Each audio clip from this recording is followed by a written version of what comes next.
The following day, Miriam worked at the government laboratory and morgue as usual. She had done so since her return from studying in Holland, now accredited as a fully qualified forensic pathologist, an ambition she had held since the age of 11 or 12. While in Holland, she had missed England, and above all, she had missed her father, and Daniel. The time had finally come when she'd admitted to herself that she was in love with Daniel, but still had dared not consider that he might feel the same about her. Miriam was painfully aware of the 15-year age difference between them. It would have been nothing if he had been the elder. Such matches were quite common and thoroughly approved of. But she was the elder, and it hurt her more than she cared to admit. It created a deep sense of futility and pain, knowing that all that was most precious to her, this source of her real happiness, could so easily slip away. Not that she looked her age. She was in her early 40s, but she was often mistaken for being a decade younger. She was a striking woman in her own way. For better or worse, her hair was the same flaming auburn as Marcus's had been in his youth, but of course now his was dazzlingly white. The kindest thing she could have said about her own face was that it was individual, that it showed her intelligence and registered every emotion, whether she wished it to or not.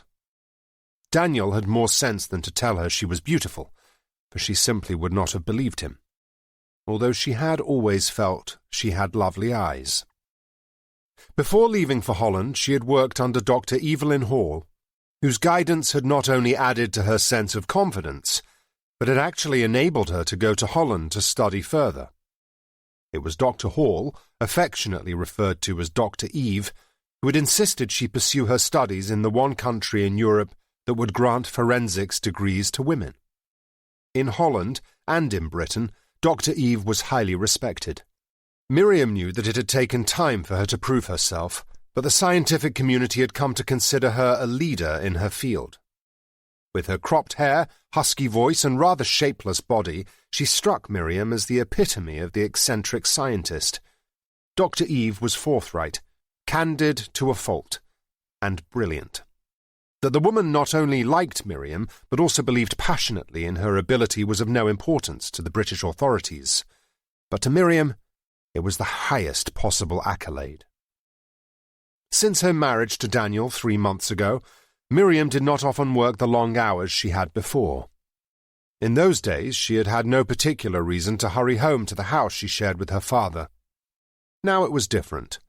Daniel often worked long hours too, so their evenings at home, time to talk or to just sit together and watch the waning light in the small garden, hearing the whispering of the leaves in the wind, were infinitely precious. This evening, Miriam wanted to be home early to hear from Daniel about the new barrister, Gideon Hunter. They had never met him, as far as Daniel could remember, but he knew his reputation. Everyone did.